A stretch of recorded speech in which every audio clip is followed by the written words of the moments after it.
Voces. El podcast de Noticias Colombia con Alan Arroyo.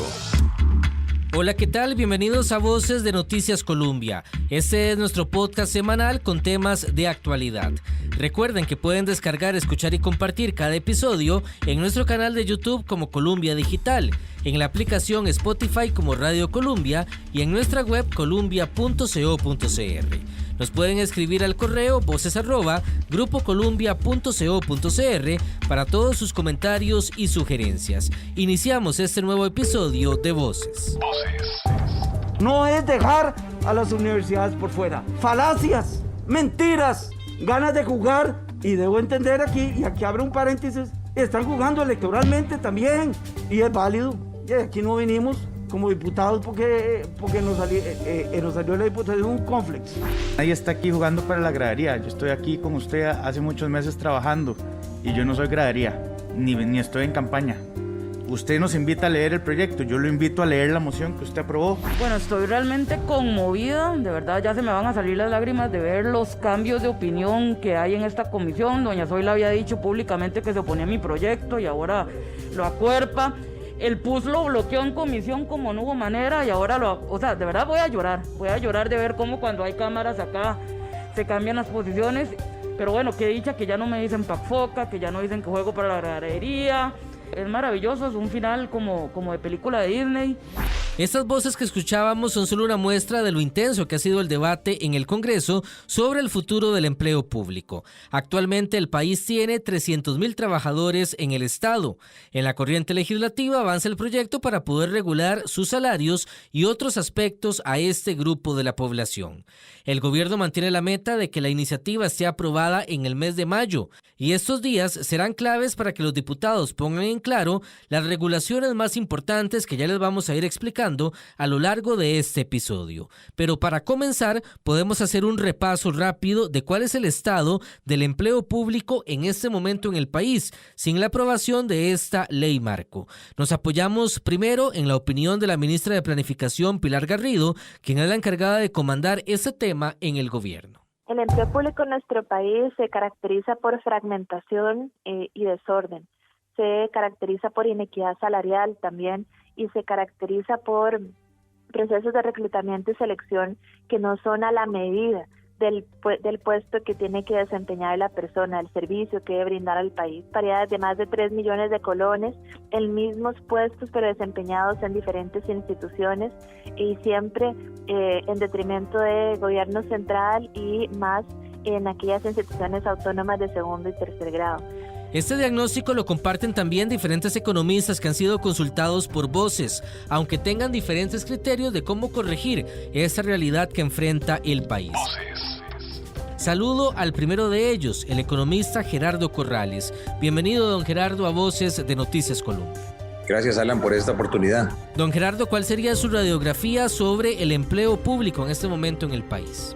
Bueno, es un hecho que se ha determinado por distintas entidades internacionales y nacionales que hay un problema muy serio en el sistema de remuneraciones del sector público y que en parte es causante del problema del déficit fiscal y en consecuencia el alto nivel de endeudamiento que el país viene arrastrando a un nivel tal que ya en el presupuesto de este año 2021 el rubro más importante de los cerca de 19,000 millones de dólares de gasto lo constituyen las remuneraciones del sector público, cercanas ya a los 4,800 millones de dólares, y lo preocupante es que los pluses o los incentivos salariales ya son por 2,600 millones de dólares, mientras que los salarios bases son ahora 2,200 millones. O sea, que ya los incentivos al crecer exponencialmente superan los salarios base y hace que desde el punto de vista de la remuneración de los servicios públicos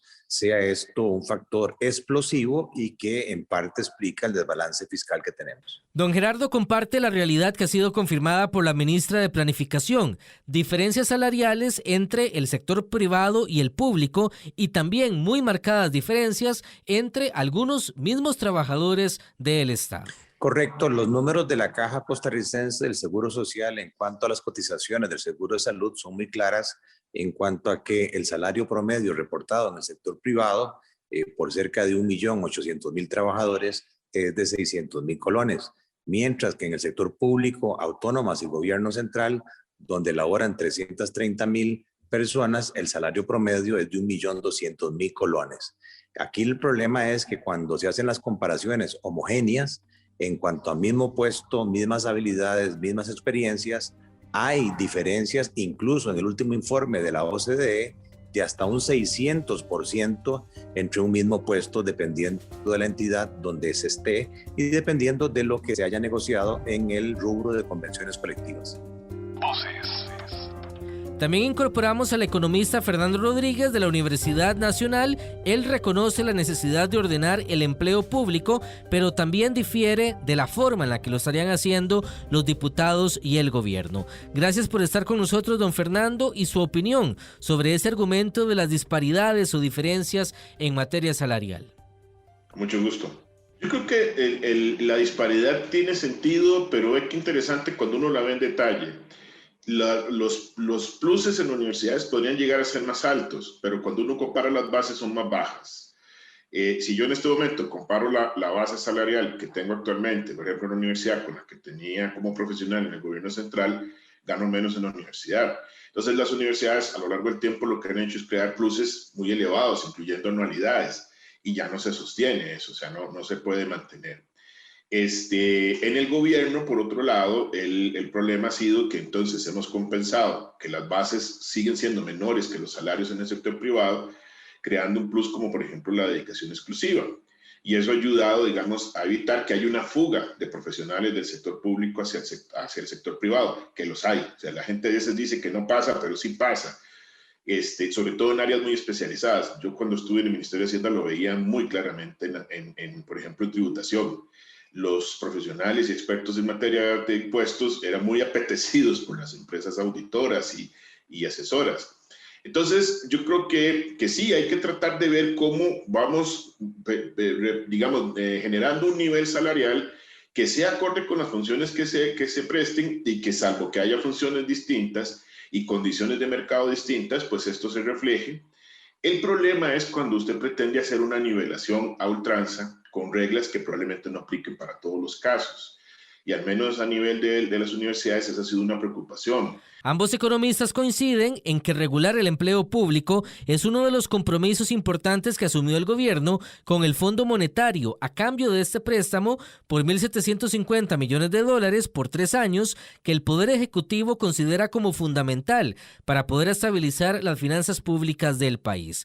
Don Fernando tiene observaciones sobre la fuerte concentración que tiene esta propuesta en general en reducción del gasto, considerando que el país todavía tiene pendientes importantes para invertir en diferentes áreas y rubros donde todavía el resultado que se quiere no ha sido obtenido. Sobre remuneraciones o salarios, el economista sí considera que es un tema que quedó en la mente de los involucrados desde hace mucho tiempo. Yo creo que el tema del gasto en remuneraciones ha sido objeto de interés por el crecimiento tan acelerado que tuvo a finales de la década anterior y a principios de la década recién pasada. Llegó a un pico de un 7,3% del PIB, pero lo interesante es que a partir de ahí, en términos del Producto Interno Bruto, el gasto en remuneraciones más bien empezó a bajar, pero quedó esa fijación en la cabeza de políticos y algunos técnicos, entre esos varios colegas economistas, de que esa era la variable a atender. Y bueno, ahora se plantea un ajuste con el Fondo Monetario y sigue siendo esa la variable que se cree que hay que atender. Es evidente que en materia de empleo a nivel del sector público hay una enorme dispersión de reglas, de normas, de beneficios, etcétera. Pero creo que nos hemos enredado en la parte de la discusión donde no deberíamos estar. O sea, no estamos poniendo por delante el orden en el sistema, sino que estamos tratando de ordenar el sistema porque queremos que esto genere ahorros fiscales. Y ahí es en donde me preocupa que el proceso que se está haciendo vaya a provocar varios tropiezos en el camino y en lugar de ordenar, pues termine generando más bien un sistema muy complejo, muy complicado de aplicar y que finalmente no produzca ningún resultado y más bien empiece a generar más entrabamiento.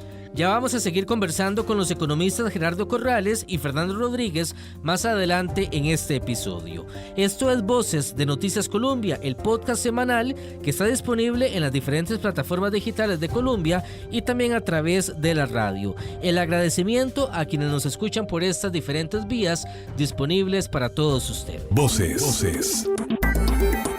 El podcast de Noticias Colombia con Alan Arroyo. Ya escuchamos un diagnóstico rápido sobre el empleo público en el país. Ahora con la ministra de Planificación, Pilar Garrido, vamos a explicar los elementos más importantes de este proyecto que los diputados todavía discuten y que sabemos tienen todavía algunas dudas por resolver en las próximas semanas. Lo primero que busca el proyecto es unificar a todas las entidades del Estado en un solo régimen de empleo público, sin importar a cuál de las 300 instituciones pertenece el funcionario. Se crean 8 familias que agrupan los puestos según función y se introduce el salario global, es decir, que todas las personas que hacen un mismo trabajo ganen exactamente lo mismo. Los trabajadores actuales que reciban más de la escala para su puesto tendrán un salario congelado, mientras que los que ganen menos del monto establecido recibirán incrementos hasta llegar a equiparar ese monto en la escala salarial. También, como lo explica la ministra, el proyecto establece algunas pautas y los montos para esa escala salarial tendrán que ser establecidos posteriormente por el Servicio Civil. La escala salarial sí está en el proyecto, hay postulados de compensación que establecen, por ejemplo, que el presidente será siempre quien gane más, que a igual trabajo, igual salario y las mismas condiciones de eficiencia.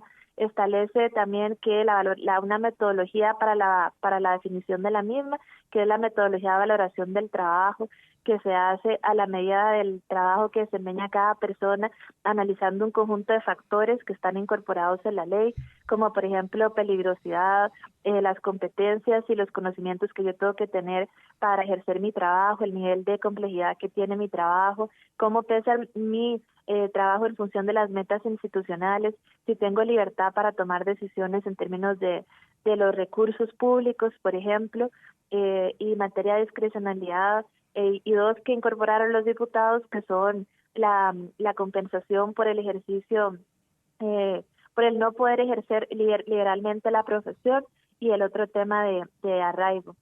Estos se analizan para cada trabajo y se les asignan grados en relación de mucho o poco, qué tanto, y a cada uno de esos grados se le anotan puntos de remuneración. Los diputados mantienen en el texto derechos como las vacaciones profilácticas o por riesgo, según las funciones que correspondan, y también establecieron para todo el sector público la licencia de 1 mes por paternidad en caso de nacimiento o de adopción, como ya algunas entidades del Estado lo venían aplicando.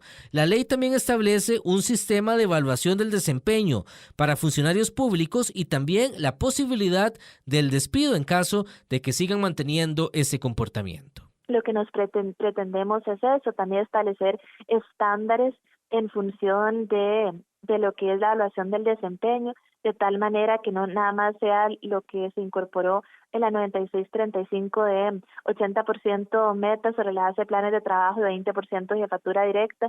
Nosotros decimos sí, 80% metas, pero 20% en función de las competencias propias que debe tener la persona servidora pública para desempeñar su servicio. Si se saca una mala calificación, entonces tiene derecho a un plan remedial, tiene derecho a un tutor, y en función de eso, si no mejora su desempeño con el plan remedial y es su responsabilidad, no la de la administración, por negligencia, por ejemplo, pues entonces esa persona será desvinculada al sector público. Así garantizamos que haya eficacia en la adecuada prestación de servicios, que es otro de los elementos clave que busca este proyecto de ley, el mejor talento para los mejores servicios, de tal manera que se pueda lograr la modernización institucional en función del desarrollo sostenible del país. Esa evaluación de la nota, el plan remedial, si lo cumplió o no, ¿está claro en el proyecto? Sí, la jefatura directa tiene esa responsabilidad porque es quien conoce mejor el desempeño de la persona, y en caso que no haya un acuerdo, pues entonces subiría a la jerarquía superior institucional, y y pues eso se haría de la manera que se establece ahora, y en caso que no haya un acuerdo, pues siempre quedará el último recurso, como en todos los países democráticos, de los tribunales de justicia, cosa que es muy poco frecuente. En el caso de los de servicio civil, pues está la jefatura superior, y en caso que no se resuelva, pues el tribunal en alzada de servicio civil. El proyecto también busca poner freno a los abusos en las convenciones colectivas que están amparadas por la ley. Una de las preguntas claves en este tema de empleo público y la nueva legislación es el ahorro que ese proyecto podría estar significando a las finanzas del Estado y también en qué plazo se vería ese beneficio. El economista Fernando Rodríguez dice que tiene algunas dudas sobre este punto específico del ahorro. Si bien se han dado datos distintos en diferentes momentos, por un lado se ha hablado, el ministro de Hacienda habló en algún momento, inclusive que ha consignado en un medio de comunicación, de que el ahorro en salarios iba a ser de 1,5% del PIB en 5 años, después se habló de 0,9% del PIB, después la ministra dijo 0,6%, parece que los datos dependen del momento en que usted los vea en el tiempo. Pero el cuestionamiento que hemos hecho es, ¿cómo ustedes no saben cuál es el salario global? Porque no se está definido, que se va a aplicar en diferentes instancias, y ya tienen definido un ahorro. O sea, yo creo que si no sabemos cuáles son los salarios que se van a aplicar, no podemos saber cuál va a ser el ahorro.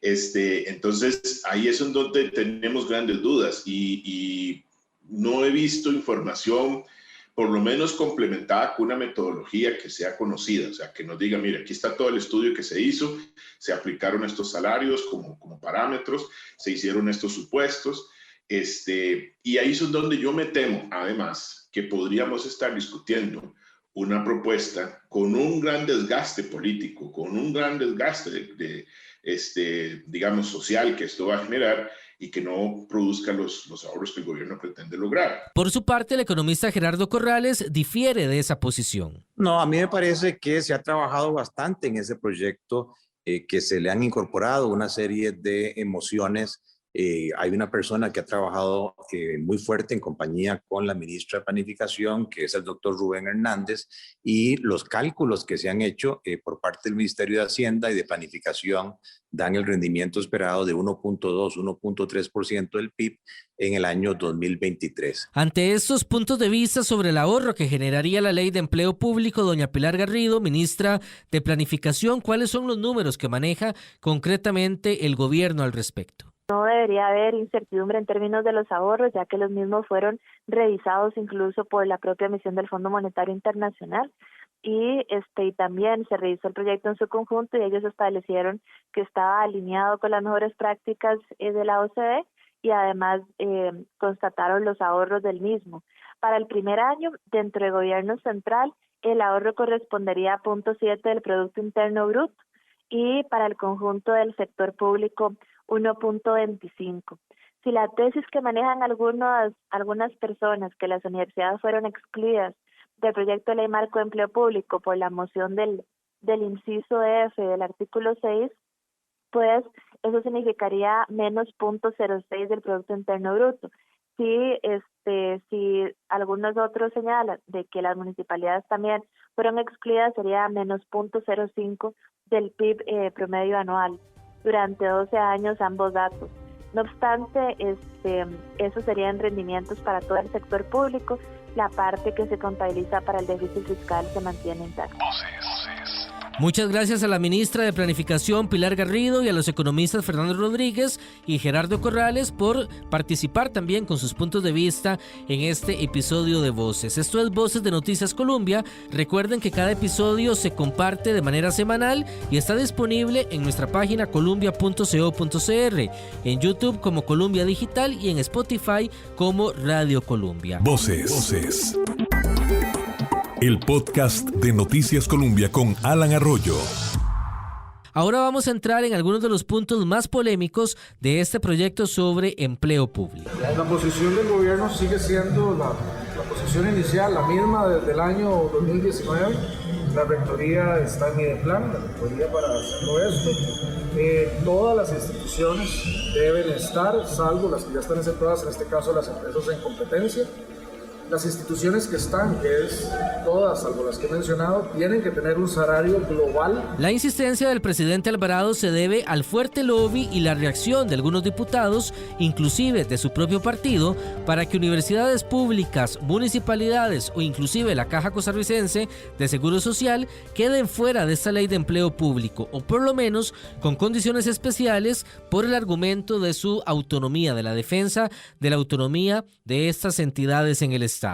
Los rectores inclusive han llamado ya en varias ocasiones a los estudiantes y trabajadores universitarios a las calles como modo de protesta ante esta discusión que mantienen los diputados. Por eso queremos abordar este tema con don Gustavo Gutiérrez, quien es el rector de la UCR. Bienvenido a Voces, don Gustavo.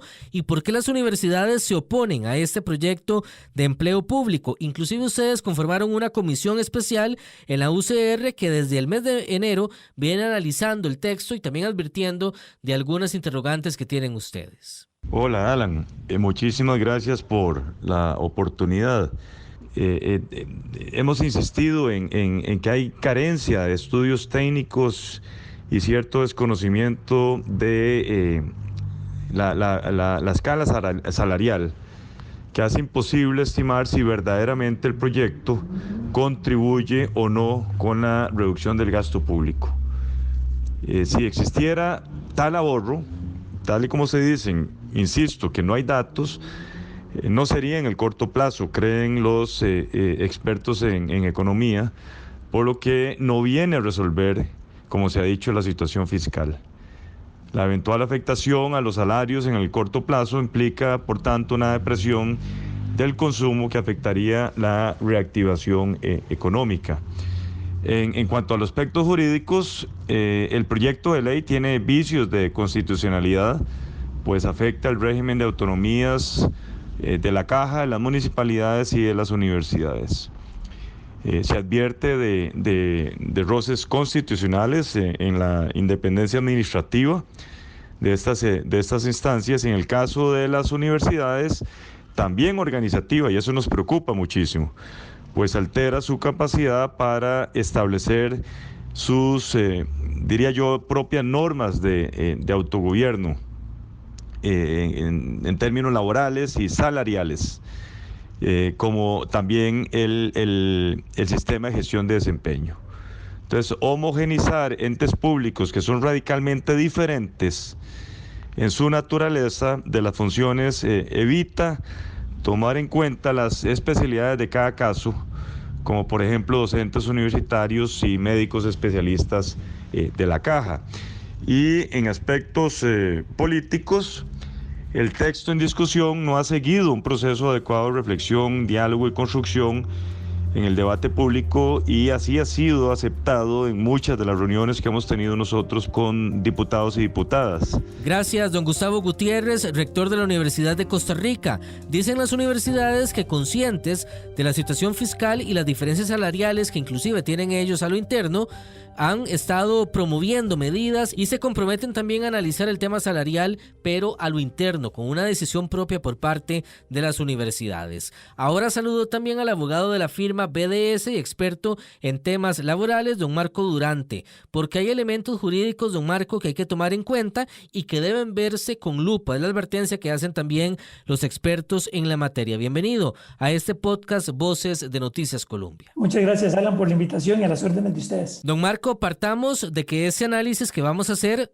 parte también de un punto de vista que es estrictamente técnico y apartado por completo de pasiones y posiciones políticas que ha generado este proyecto y que sigue provocando inclusive en el Congreso de la República.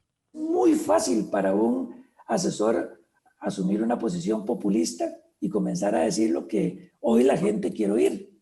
Eso de verdad que no nos toca a nosotros, ya estamos en época electoral, que lo hagan otras personas que tienen esos intereses. A nosotros, como la parte técnica, nos toca advertir los riesgos. Y en un proyecto como este, por supuesto que hay riesgos importantes. Y los vamos a ir viendo poco a poco, don Marco, haciendo una salvedad también para todos los oyentes.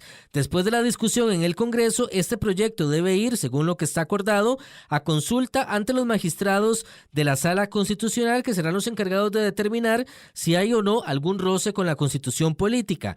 Ya el presidente de la Corte, don Fernando Cruz, ha adelantado que sí hay un roce con la Constitución política, amparado en el tema de la autonomía del Poder Judicial. Sobre rectoría existen dudas, don Marco, si lo comparte planificación y servicio civil y los alcances que esto podría tener con entidades como universidades, municipalidades y también la misma Caja de Seguro Social. Aquí el punto clave será, me parece, y este es nuestro criterio, que se mantenga la rectoría, tanto política como técnica, pero que sea de lineamientos generales, de modo que no haya un roce con las autonomías que la Constitución política le otorga, por ejemplo, a las municipalidades o a las universidades, que son las que tienen el grado máximo de autonomía en nuestro país.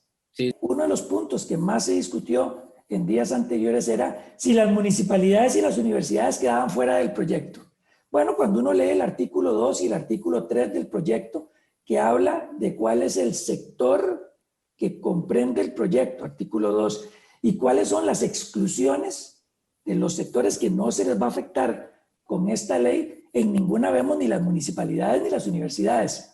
Sin embargo, cuando vemos cuál es la normativa jurídica que va a regir el empleo público, se agregan dos incisos en el artículo 6. Uno relacionado con normativa de las municipalidades y otro relacionado con la normativa interna de las universidades. Y esto ha generado la polémica de si a través de esta inclusión se les está excluyendo. Nuestra posición ha sido: no se deben de excluir instituciones en la medida de lo posible. Si lo que queremos es sistematizar, debería de mantenerse la mayor cantidad de instituciones cubiertas por el proyecto de ley, y lo que se tiene que garantizar para no violar la misma Constitución política es que las instituciones que cuentan con régimen autonómico puedan a lo interno ir conociendo de estas directrices generales y aplicarlas dentro de su realidad como institución. Otro punto, don Marco, que puede traer problemas es salario global, que se mantiene en el texto y que hay acuerdo de que se mantenga ese salario global, pero podría generar otras repercusiones más adelante. Para nosotros este es un punto conflictivo y es un punto de mucho riesgo.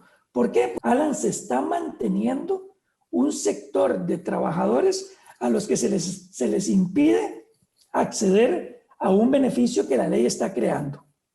Por supuesto, y este es mi criterio, que la Sala Constitucional es la que va a tener la última palabra en este tema y la que va a decidir si este transitorio, el 11 del proyecto de ley, es constitucional o es inconstitucional. Esto nos va a servir de mucho precisamente para que nos preparemos ante eventuales demandas de casi 28,000 funcionarios que van a decir: ¿por qué a mí usted no me quiere aplicar esta ley si me trae mejores beneficios? Yo tengo varios años de trabajar en la administración y usted va a contratar nuevas personas haciendo lo que yo hago, ellos van a ganar más que yo y yo no voy a poder acceder a ese salario. Y ese es uno de los puntos, sin lugar a dudas, más controversiales del proyecto Alan.